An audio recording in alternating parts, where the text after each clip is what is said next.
નમસ્કાર, VTV news સાથે હું છું જુહી. જોઈએ સમાચારો પર નજર કરીએ તે પહેલા એક નજર હેડલાઇન્સ પર.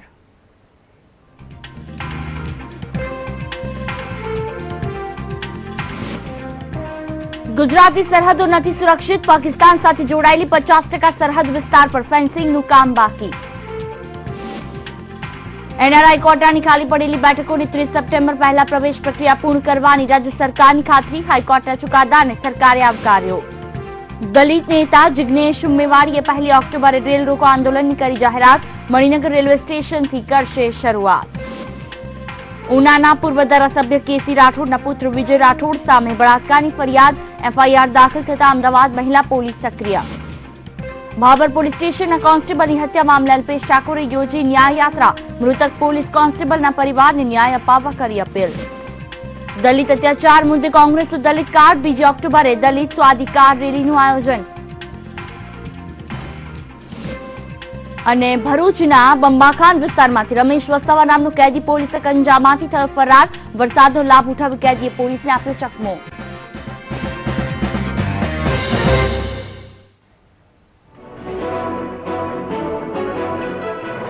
સૌથી પહેલા વાત કરીએ જમ્મુ કાશ્મીરના ઉરીમાં થયેલા આતંકી હુમલા બાદ દેશની સુરક્ષામાં વધારો કરવામાં આવ્યો છે. જો કે ગુજરાત પાકિસ્તાન સરહદ બોર્ડર પર 50% ફેન્સિંગનું કામ બાકી છે. ગુજરાતની સીમા રામ ભરોસે હોય તેમ લાગી રહ્યું છે.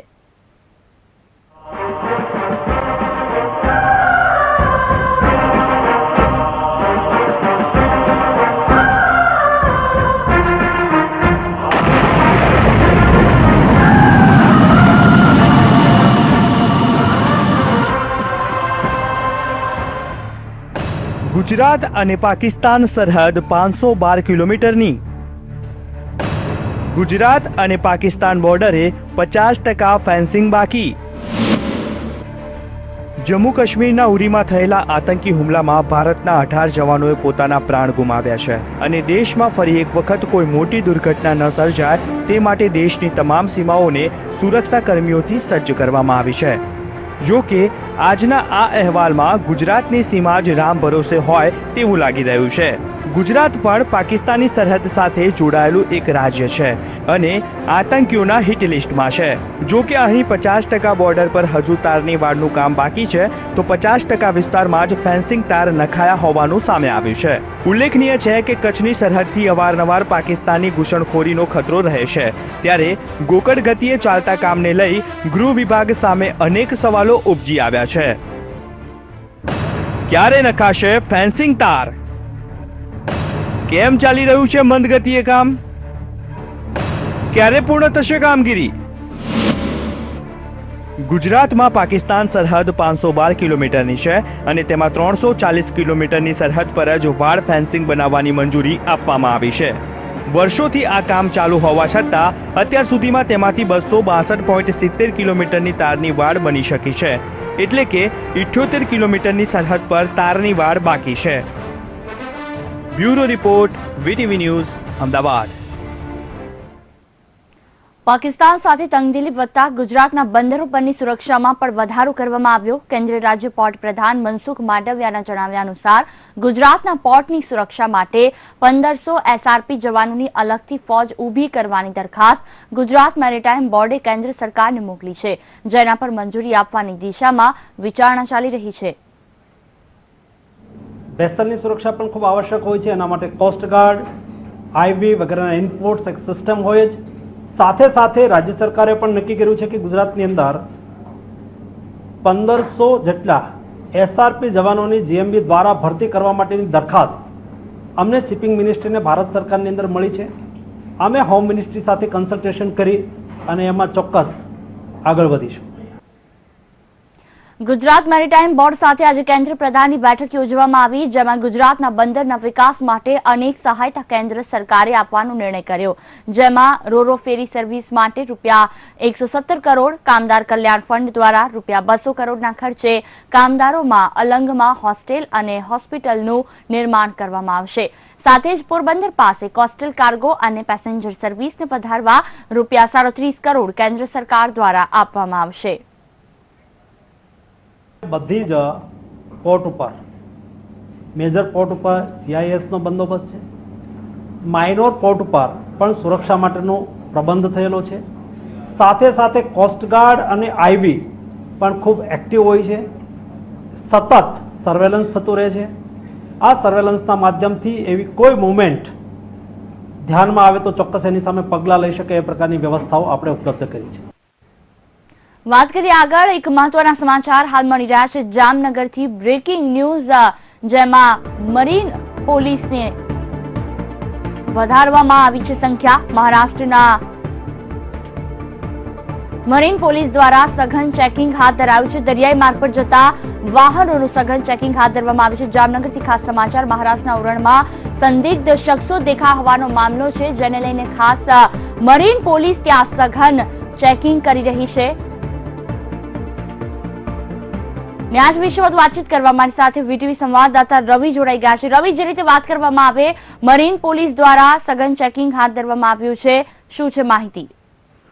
ચોક્કસથી જો જોઈ વાત કરવામાં આવે તો મુંબઈના ઉરણ નૌસેના મથક નજીક આજે 4 થી 5 જેટલા જે સંદિગ્ધ લોકો દેખાયા છે, તેને લઈને મુંબઈમાં હાઈ એલર્ટ આપવામાં આવ્યું છે અને ગુજરાતમાં એલર્ટ આપવામાં આવ્યું છે. તેને લઈને ક્યાંક ને ક્યાંક જામનગર પોલીસ છે તે પણ સતર્ક બની છે. હું આજની જો આપને વાત કરીશ તો જે મરીન પોલીસ મથકના વિસ્તારો છે, કારણ કે જામનગરમાં 3 સૈન્યના તાલીમ મથકો છે તે આવેલા છે, તેને લઈ અને મરીન પોલીસ દ્વારા સિક્યુરિટી છે તે ચુસ્ત કરી દેવામાં આવી છે અને જે દરિયાઈ રસ્તાઓ છે તે સઘન વાહન ચેકિંગ છે તે હાથ ધરવામાં આવી રહ્યું છે. બિલકુલ, તમામ જાણકારી બદલ આભાર. તો કોઈ અનિચ્છનીય ઘટના ન બને તેને કારણે ખાસ દરિયાઈ માર્ગ પર જતા વાહનોનું સઘન ચેકિંગ હાથ ધરવામાં આવ્યું. મહારાષ્ટ્રના ઉરણમાં સંદિગ્ધ શખ્સો દેખાયા હોવાથી આ ચેકિંગ હાથ ધરવામાં આવ્યું છે.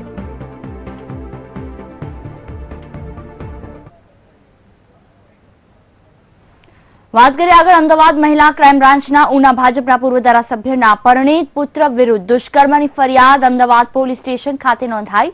જણાવાયું છે કે પૂર્વ ધારાસભ્ય કેસી રાઠોડના પુત્ર વિજય રાઠોડે તેની સાથે શારીરિક સંબંધ પણ બાંધ્યો હતો અને દુષ્કર્મ પણ આચર્યું હોવાનું જણાવ્યું હતું. કાળુભાઈ રાઠોડ ઉનાના ભાજપના પૂર્વ ધારાસભ્ય હોવાથી તે પોતાની રાજકીય વગનો ઉપયોગ કરીને આ મામલો દબાવવાની પણ કોશિશ કરી રહ્યા છે. સાથે સાથે મહિલા ક્રાઇમ ફરી એક વખત વિવાદમાં આવી ગઈ છે. યુવતીએ ફરિયાદ આપવા છતાં ખાલી અરજીથી જ કામ પતાવવાની કોશિશ કરી રહ્યા છે. આ સમગ્ર મામલે શું ફરિયાદ થશે અને યુવતીને ન્યાય મળશે કે કેમ એ સમય જ બતાવશે, પરંતુ હાલમાં યુવતીને સામાજિક કાર્યકરને ઘરે સુરક્ષિત રાખવામાં આવી છે. ત્યારે એની વાઈફને મેં બધી જ સાચી હકીકત કીધી કે આવી રીતે વિજય મને ધમકીપૂર્વક મને ધમકાવીને મારી ભાઈને મારી નાખવાની ધમકી આપીને મારા વિડીયોઝ અને ફોટોઝ લીક કરવાની ધમકી આપીને મને જબરદસ્તીથી એની લાઈફમાં રાખે છે, મને મૂવ ઓન કરવા નથી દેતો. ત્યારે એની વાતે આ હકીકત સાંભળી અને એને પણ મને મારી અને મેં હકીકત એની વાઈફને કીધી, એ માટે વિજયે પણ મને મારી. આ જ પ્રોબ્લેમ છે વિડીયોનો છે, જે દીકરીના જે અંગત બંનેની જે પળો જે હોય એના વિડીયો છે, અમુક બધી ડિટેલ્સ છે, બધા ફોટોગ્રાફ્સ છે, ફોન ટેપિંગ છે, બધી ડિટેલ્સના કારણે છોકરીને બ્લેકમેલ કરી અને એની સાથે ફિઝિકલ રિલેશન બાંધેલા છે. અમે ટ્રાય કરી રહ્યા છીએ અને મેટર નહીં લે ફરિયાદ તો અમે કોર્ટમાં ફરિયાદ નોંધાવીશું. હાઈકોર્ટ દ્વારા મેડિકલમાં મેનેજમેન્ટ ક્વોટા ભરવા સંદર્ભે આપેલા ચુકાદાને રાજ્ય સરકારે આવકાર આપ્યો. એનઆરઆઈ ક્વોટાની ખાલી પડેલી બેઠકો હવે આ ચુકાદા પ્રમાણે 30 સપ્ટેમ્બર પહેલા પ્રવેશ પ્રક્રિયા પૂર્ણ કરવાની રાજ્યના આરોગ્ય મંત્રી શંકર ચૌધરીએ ખાતરી આપી, જેના કારણે ગુજરાતના વિદ્યાર્થીઓને હવે લાભ થશે. તેને નામદાર હાઈકોર્ટે માન્ય રાખ્યો છે, તો એનો એક બાબતનો આનંદ છે. રાજ્ય સરકારે જે નિર્ણય કર્યો હતો એમાં નામદાર હાઈકોર્ટે પણ એને પોઝિટિવ લીધું. એટલે હવે 10% જે મેનેજમેન્ટ કોટાની સીટો હતી તે પણ હવે ગવર્મેન્ટની જે અમારી આ કોલેજો છે તેની અંદર માત્ર 3 લાખની ફીની અંદર આ વિદ્યાર્થીઓ અભ્યાસ કરી શકશે. આગળ પર જોઈશું અને કેટલાક સમાચાર. રોકાઈ એક બ્રેક માટે.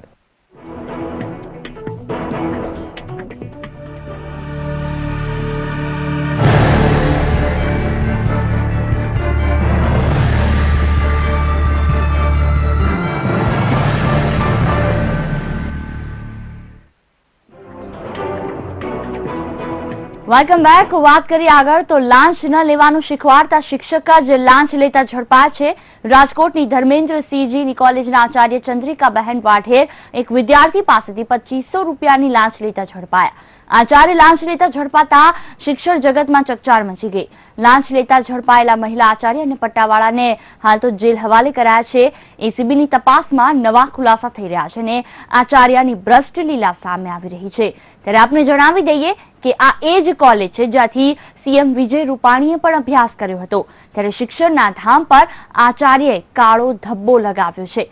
વિદ્યાર્થીઓનો એ પણ આરોપ છે કે આ આચાર્ય કોલેજને મળતી લાખોની ગ્રાન્ટનો ઉપયોગ કરતા નહોતા, જેને પગલે કોલેજમાં અસુવિધા જોવા મળી રહી છે.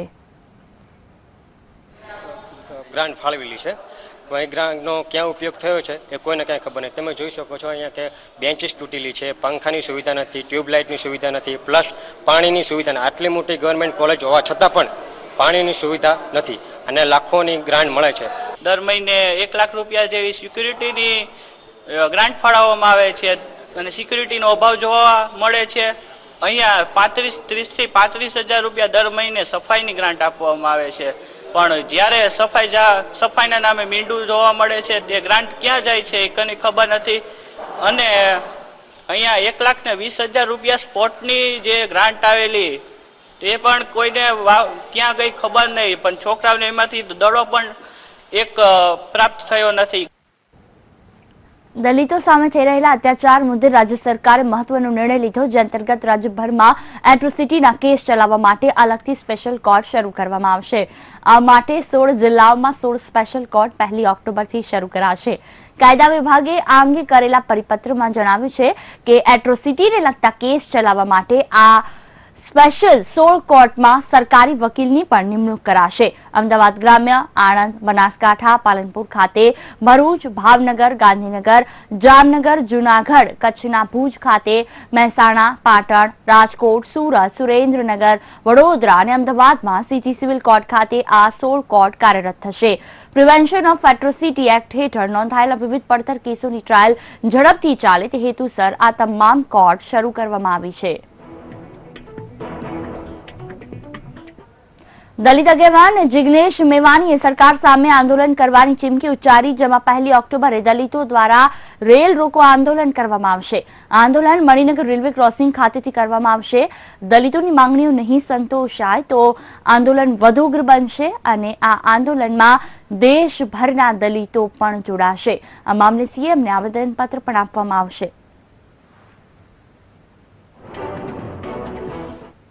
એક તરફ દલિતો દ્વારા 2 ઓક્ટોબરે રેલ રોકો આંદોલન કરવામાં આવશે તો બીજી બાજુ દલિતોને ન્યાય અપાવવા માટે કોંગ્રેસ મેદાનમાં આગળ આવ્યું. કોંગ્રેસ 2 ઓક્ટોબરે દલિત સ્વાધિકાર યાત્રા શરૂ કરશે અને એસસી સેલના નેતૃત્વમાં આ આંદોલન યોજાશે. ઉલ્લેખનીય છે કે દલિતોના મુદ્દે છેલ્લા ઘણા સમયથી દલિત સમાજમાં રોષ છે. ત્યારે 2 ઓક્ટોબર એટલે મહાત્મા ગાંધીજીની જન્મ જયંતિના દિવસે કોંગ્રેસ દલિતોને રાજકીય મલમ લગાવવાનું વિચારી રહી હોય તેવી ચર્ચા પણ ચાલી રહી છે.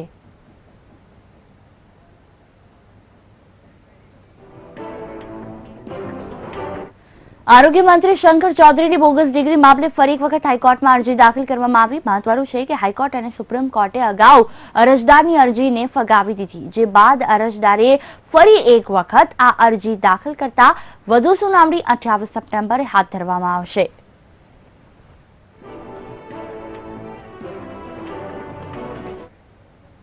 જૂનાગઢ જિલ્લાના કેશોદ ખાતે ઉરીમાં શહીદ થયેલા જવાનોના પરિવારજનો માટે ફંડ એકત્ર કરાયું અને આ એકત્ર થયેલ ફંડને કલેક્ટરને અર્પણ કરાશે. સાથે દેશભક્તિ અને જુસ્સાનો માહોલ જોવા મળ્યો. ઉલ્લેખનીય છે કે જવાનોના પરિવારજનોના બાળકોને અભ્યાસ અર્થે તથા તેમની આર્થિક જરૂરિયાતને પણ પૂરી કરી શકાય તે માટે આ ફંડને એકત્ર કરાયું હોવાનું યુવા અગ્રણીઓ જણાવી રહ્યા છે.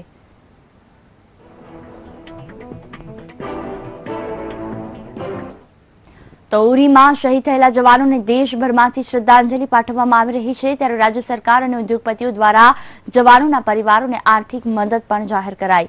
ત્યારે સુરતના પીપી સવાની ગ્રુપ દ્વારા શહીદોને મદદની જાહેરાત કરાઈ છે. સવાની ગ્રુપ દ્વારા શહીદ થયેલા તમામ જવાનના બાળકોને આજીવન ભણાવવાનો ખર્ચ તેમજ બાળકોના લગ્નની જવાબદારી સ્વીકારવામાં આવી. આ અંગે શહીદ જવાનોની વિગતો આપવા માટે ગૃહ વિભાગને પત્ર લખાયો છે. શહીદોના બાળકો માટે અમે પીપી સવાણી ગ્રુપ તરફથી એવી જાહેરાત કરવામાં આવી છે કે એમના જે બાળકો દીકરા અથવા દીકરીઓ જે કંઈ પણ સ્કૂલમાં ભણતા હોય અથવા જે કંઈ પણ કોલેજમાં ભણતા હોય એની આજ પછીની તમામ ફીની જવાબદારી છે પીપી સવાણી ગ્રુપ ઉઠાવશે અને એના માટે સરકારશ્રીને અમે એક પત્ર દ્વારા આજે અમે પત્ર લખવાના છીએ આદરણીય વડાપ્રધાન શ્રી નરેન્દ્રભાઈ મોદી સાહેબને અને સંરક્ષણ મંત્રી મનોજ પર્રિકર સાહેબને. અને ત્યારબાદ અમારી એક 5 વ્યક્તિની ટીમ દરેક પરિવારના જે શહીદ પરિવાર છે તેમના ઘરે જશે અને એમની સ્કૂલમાં અથવા કોલેજમાં પણ એક ત્યાં રૂબરૂ મુલાકાત કરીને અને તેઓને પણ જાણ કરવામાં આવશે કે આજ પછી કંઈ પણ ફી હોય તો અમને પીપી સવાણી ગ્રુપને આ નંબર ઉપર જાણ કરવી અને અમે ચેક દ્વારા તેઓની ફીની જે વ્યવસ્થા છે અમે પૂરી પાડીશું. એક તરફ જમ્મુ કાશ્મીરમાં વીરગતિ પામેલા શહીદોને ગામે ગામથી શ્રદ્ધાંજલિ આપવામાં આવી રહી છે અને પાકિસ્તાન પ્રેરિત આતંકવાદી હુમલાને વખોડી કાઢવામાં આવી રહ્યો છે, ત્યારે મોરબીની એક શૈક્ષણિક સંસ્થા દ્વારા દિવંગત શહીદોના પરિવારજનોને મદદરૂપ બનવા માટે ₹2 લાખની સહાય કરવાનું નક્કી કરાયું. ઉલ્લેખનીય છે કે આ પ્રેરણા તેમને કાશ્મીરમાં પૂરગ્રસ્ત લોકોએ સૈનિકોને પોતાની 1 દિવસની સેલરી આપી તેના પરથી આવ્યો છે.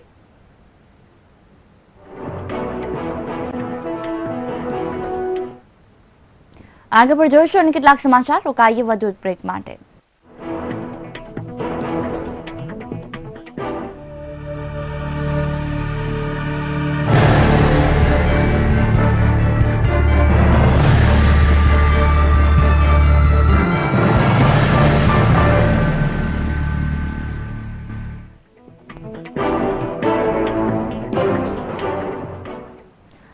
વાત કરીએ આગળ, અમદાવાદ શહેરમાં વધુ એક વખત એસિડ એટેકની ઘટના બનવા પામી છે. શહેરના ખોખરા વિસ્તારમાં મદ્રાસી મંદિર પાસે સુરત મ્યુનિસિપલ કોર્પોરેશનના સેન્ટ્રલ વેરહાઉસમાં ફરજ બજાવતા રંજનબેન પટેલ અને તેમના યુનિયનના અધિકારી નંદકિશોર દેશપાંડે ખોખરા તરફ જઈ રહ્યા હતા, ત્યારે બાઇક પર આવેલા 2 બુકાનીધારીએ તેમને અટકાવી તેમની પર એસિડ ફેંકી હુમલો કર્યો. આ હુમલામાં રંજનબેન અને નંદકિશોરભાઈ ગંભીર રીતે ઘાયલ થયા.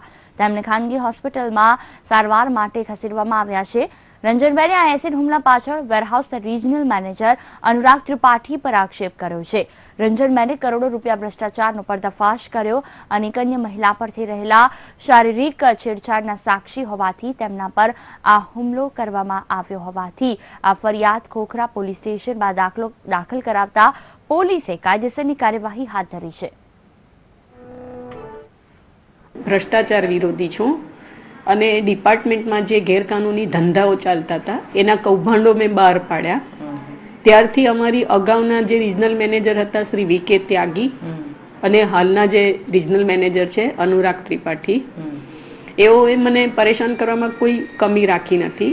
આ અગાઉ પણ મારી સાથે એક શારીરિક છેડખાનીનો પણ કેસ બની ગયો, જેની મેં શાહપુર પોલીસ સ્ટેશનમાં ફરિયાદ કરી હતી અને આ ગુનાની તપાસ ખોખરા ચોકીના પીએસઆઈ એસસી પટેલ કરે છે, પરંતુ સ્પેશિયલ આ ગુના માટે મને મદદમાં એસીપી સાહેબને સૂચના હોય એટલે ડીસ્ટા પીએસઆઈ તરીકે આ કેસમાં મદદગાર તરીકે સાહેબની સાથે હું. વડોદરામાં ફરી રેગિંગનો બનાવ બનતા વિદ્યાર્થીઓમાં આક્રોશ ફેલાયો. એમએસ યુનિવર્સિટીમાં નવરાત્રીના આયોજનની બેઠક માટે સાફ સફાઈ કરવાનો આદેશ આપવામાં આવ્યો હતો, જેમાં વાત ન માનનારા જુનિયર વિદ્યાર્થીઓને સિનિયર્સ દ્વારા માર મારવામાં આવ્યો. આ ઘટનાને પગલે એબીવીપીના કાર્યકરોએ દેખાવો કરી વીસીને આવેદનપત્ર આપ્યું હતું અને આવી શરમજનક ઘટના રોકવાની માંગ કરી. एक तो सबको फोर्स किया गया कि आप बात मानो हमारी, क्योंकि हम सीनियर्स हैं. दूसरी बात धमकियाँ थ्रेटन किया गया कि मतलब तुम्हारा 4 साल बर्बाद किया जाएगा, ये किया जाएगा, वो किया जाएगा. वो एक्सेप्टेबल नहीं था. बाकी अभी फिर जब कंप्लेंट किया तो वी आर एक्सपेक्टिंग कोई स्ट्रिक्ट एक्शन लिया जाएगा उस पर. थर्ड અને ફોર્થ એના સિનિયર્સ દ્વારા એક ફર્સ્ટ એના સ્ટુડન્ટ સાથે રેગિંગ કરવામાં આવ્યું. વિષય એવો હતો કે સ્ટુડન્ટ્સને ઘેરી લીધો 20-25 જણે, ટપલી જાવ કર્યો, કોઈ શર્ટ ખેંચે, કઈ બી કરે, આ શબ્દો બોલતા હતા ને એવી ધમકી આપવાની તને પાસ નહીં થવા દઈએ, તારી અગેન્સ્ટ બધા પ્રોફેસર્સ આના બધા તારી અગેન્સ્ટ થઈ જશે, તારું પ્લેસમેન્ટ નહીં થાય ને આ ટ્રેડિશન ચાલતો હોય વર્ષોથી આપણું ને આવી રીતે હેરાન કરતા હતા. તો એબીવીપીને ખબર પડી તો આજે સવારે રજિસ્ટ્રારને એબીવીપીએ રજૂઆત કરી કે જેટલા બી આ લોકો આમાં સામેલ હોય, જેટલા બી લોકો એના પર કડકમાં કડક સજા થવી જોઈએ. મેડિકલ મેનેજમેન્ટ ક્વોટામાં પ્રવેશ મુદ્દે રાજ્ય સરકારે લીધેલા નિર્ણયને હાઈકોર્ટમાં પડકારવામાં આવ્યો. રાજ્ય સરકારે તમામ બેઠકો પર ગુજકેટના આધારે પ્રવેશ આપવાનો નિર્ણય લીધો હતો, જેથી નીટના વિદ્યાર્થીઓને નુકસાન થતું હોવા અંગે હાઈકોર્ટમાં કરાયેલી અરજી કોર્ટે ફગાવી દીધી. તેથી હવે મેનેજમેન્ટ ક્વોટાની 105 બેઠકો પર ગુજકેટના આધારે જ પ્રવેશ અપાશે. મેનેજમેન્ટ કોટાની 25% બેઠકો પૈકી 15% બેઠકો પર હાઈકોર્ટના અગાઉના ચુકાદાને આધારે હવે જેન્યુઅન એનઆરઆઈને જ પ્રવેશ આપવાનો રહેશે. ત્યારે બાકી રહેતી 10% બેઠકો એટલે કે 105 બેઠકોનો મામલો હાઈકોર્ટ સુધી પહોંચ્યો. આ 105 બેઠકોને સાથે કોલેજોએ રાજ્ય સરકારને સરેન્ડર કરવાનો નિર્ણય લેતા આ બેઠક પર અગાઉ નીટના આધારે પ્રવેશ અપાતો હતો.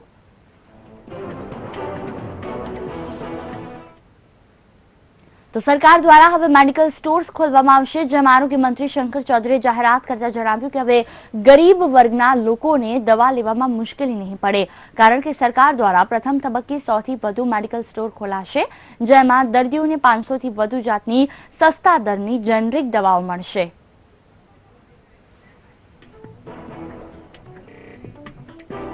આ સાથે જ બુલેટિનમાં હાલ બસ આટલું જ. રજા આપશો. નમસ્કાર.